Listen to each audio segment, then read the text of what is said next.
You think time passes. You feel it, don't you? Seconds ticking by, minutes slipping away, hours vanishing into yesterday. You age, things decay, the universe marches forward, time flows like a river, carrying you from past through present into future. That's what you think. But what if I told you that everything you believe about time is wrong? Not slightly wrong, completely, fundamentally, embarrassingly wrong. And the real nature of time is so strange, so alien to human intuition, that even after I explain it, part of your brain will refuse to accept it.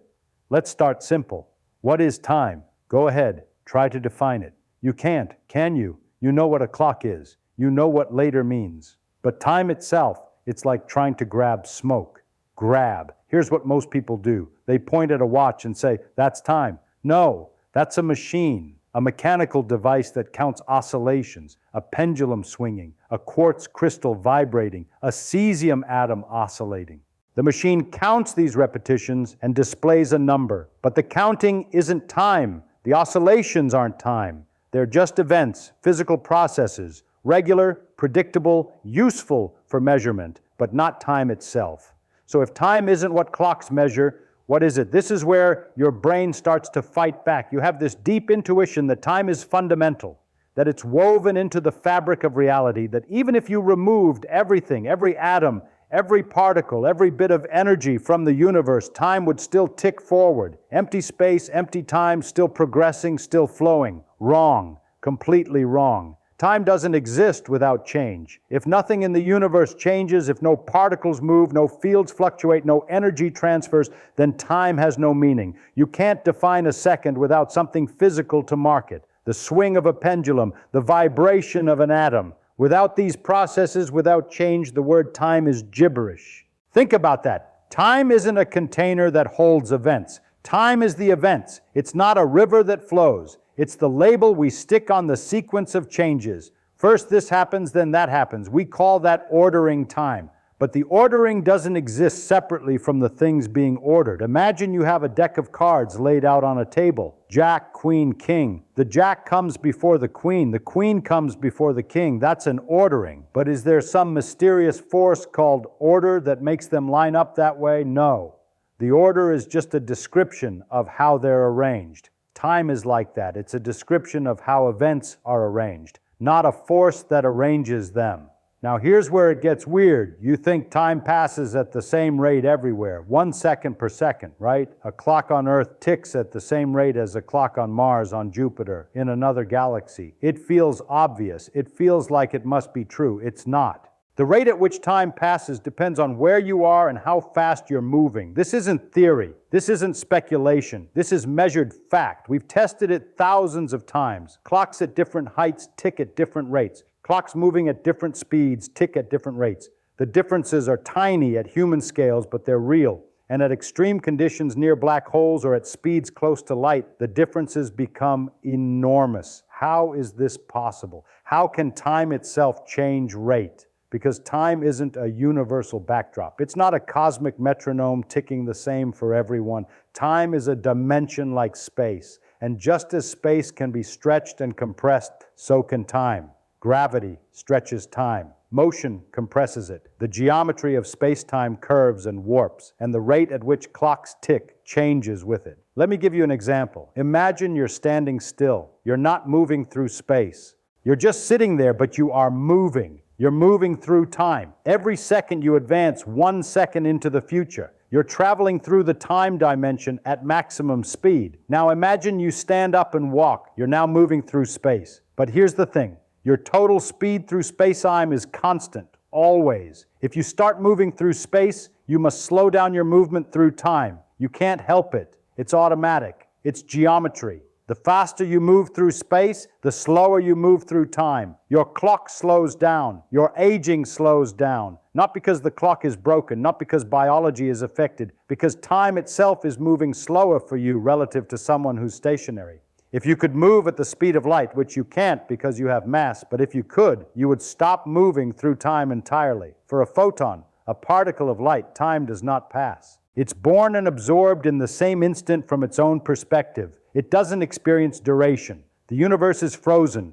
This is not metaphor. This is not philosophy. This is Einstein's relativity, and it's been tested more thoroughly than almost any other theory in physics. GPS satellites have to account for this. They're moving fast, and they're higher up where gravity is weaker, so their clocks tick at a different rate than clocks on the ground. If we didn't correct for this, GPS would give you wrong directions. It would drift by kilometers per day. But surely you're thinking, surely there's some absolute time underneath it all, some master clock that ticks the same everywhere, some universal now that covers the whole universe. There isn't. There is no universal now. No cosmic present moment that everyone shares. What you consider now depends on your motion. If you're standing still and I'm moving past you, we slice through space-time at different angles. Events that are simultaneous for you are not simultaneous for me. We literally disagree about what's happening right now, and we're both correct. There's no absolute answer. Now is relative. Think about what this means. Right now in your reference frame, there are things happening on Mars. But someone flying past Earth at high speed would have a different right now. For them, the events on Mars that are happening right now are different events than your right now. Your now and their now are tilted relative to each other, slicing through space-time at different angles. Time is not a universal stage where events happen. Time is a coordinate, a label, and different observers assign different labels to the same events depending on how they're moving.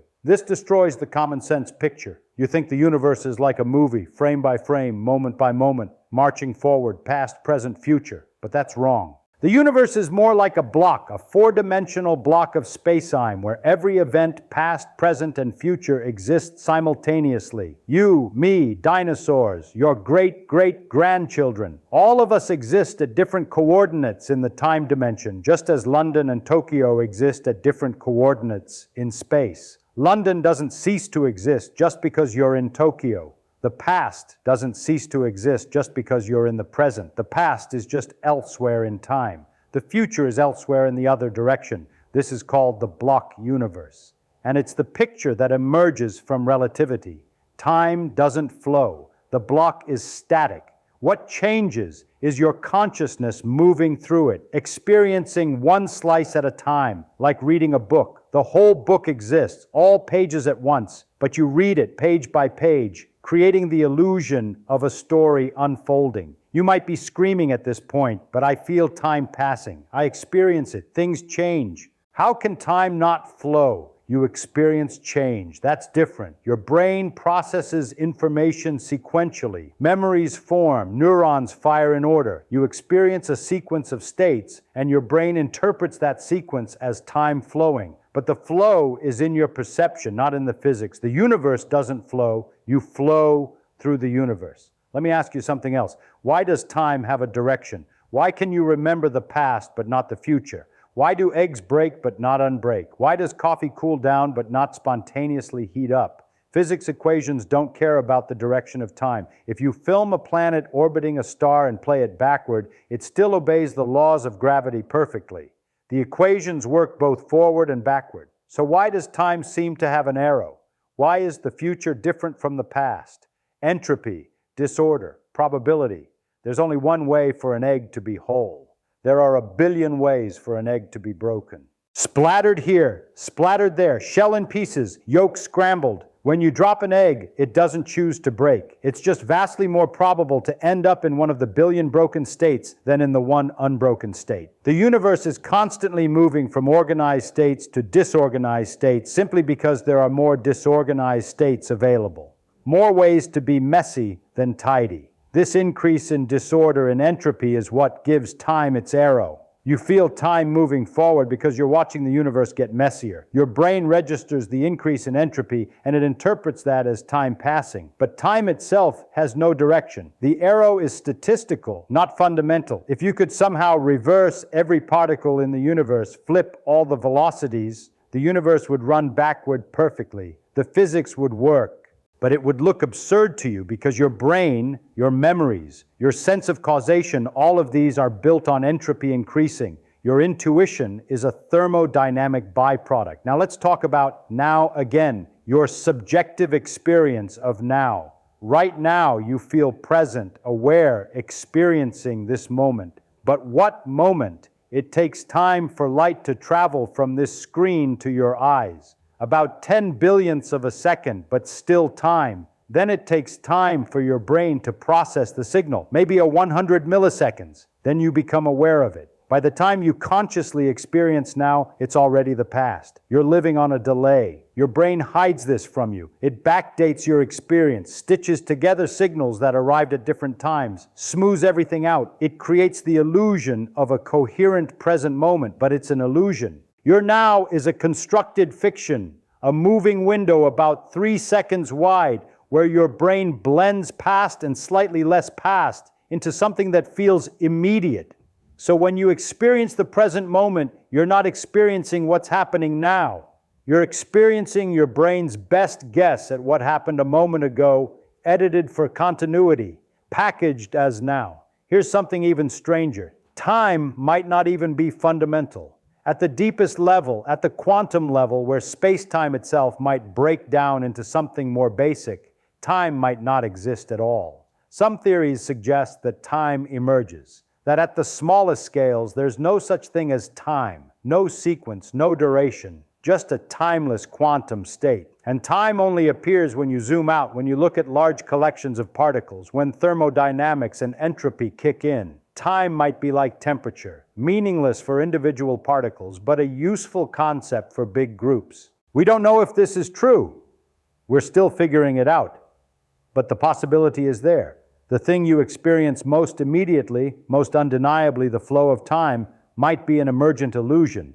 A useful fiction, your brain tells you a consequence of living in a universe with entropy. Let me bring this back to something concrete. You started reading this a few minutes ago. You feel like time has passed since then. And in a sense it has. Your brain has processed information. Memories have formed. Entropy has increased. The universe has shuffled toward disorder. But the passing isn't something time did. It's something you did. You moved through space-time. You traced a path from one set of coordinates to another. Time didn't carry you. You traveled. And here's the beautiful, terrifying thing. The path you're on, the sequence of moments you're experiencing, it's already laid out in the block universe picture.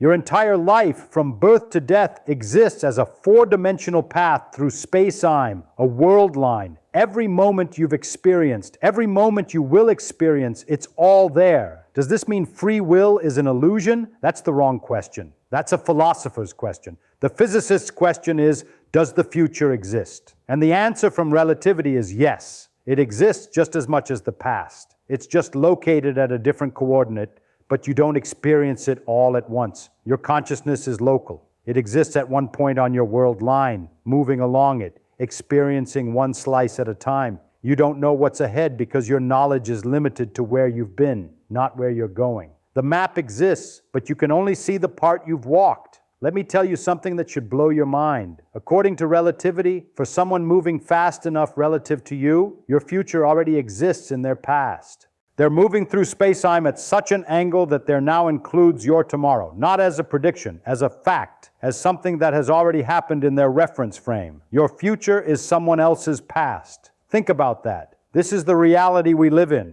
a reality where time doesn't flow, where now is relative, where past, present, and future coexist, where duration depends on motion and gravity, where the arrow of time is thermodynamic, not fundamental, where the universe is a static block and consciousness is the moving spotlight. Everything you feel about time, everything you intuit it, it's wrong, or at least it's limited. It's a useful approximation for navigating a world at human scales and human speeds. But it's not the deep truth. The deep truth is stranger, more mechanical, more geometric, less poetic. Time is not a river, it's a dimension. And dimensions don't flow. You know what's remarkable? That we figured this out at all. We're biological creatures evolved to hunt and gather on an African savanna. Our brains are optimized for tracking predators and finding food, not understanding the geometry of space-time. Yet somehow, through careful observation and mathematics, we discovered that our intuitions are wrong. We discovered that time is weirder than we ever imagined. And we're still learning, still probing, still finding new surprises. Quantum mechanics adds another layer of strangeness. General relativity adds another. We don't have a complete picture yet. We don't understand how time works at the very smallest scales, near singularities at the Big Bang. But we've come far. We've learned that time is not what it seems, that the flow is an illusion, that the present is not universal, that the past and future exist just as much as now. This should change how you think about your life. You're not being swept along by time. You're not a leaf on a river. You're a four-dimensional object, a world line threading through space-time. Every moment of your life exists. It's all there, stretched out, permanent, unchanging in the block. What you call living is just consciousness moving along that world line, experiencing it moment by moment. But the line itself doesn't move. It just is. So when you feel time slipping away, when you worry about wasting time, remember you're not losing anything. It's all still there. Your childhood, your first kiss, your breakfast this morning, they exist at their coordinates, just as real as this moment. You've just moved past them. The past isn't gone. You're just elsewhere now. And your future, it's waiting, not as a possibility, as a place, a location in space you haven't reached yet. You will get there. You're already on the path. Time doesn't pass. You do. And that, strange as it sounds, is what time really is. Not a river, not a flow, just a dimension, just geometry. Just the universe being the bizarre, beautiful, mechanical thing it actually is. Once you see it, you can't unsee it. The illusion is broken. The river evaporates and you're left standing in a static block of space. I'm wondering how you ever believed it was moving. Welcome to the real nature of time. It's nothing like you thought, and somehow that makes it more amazing.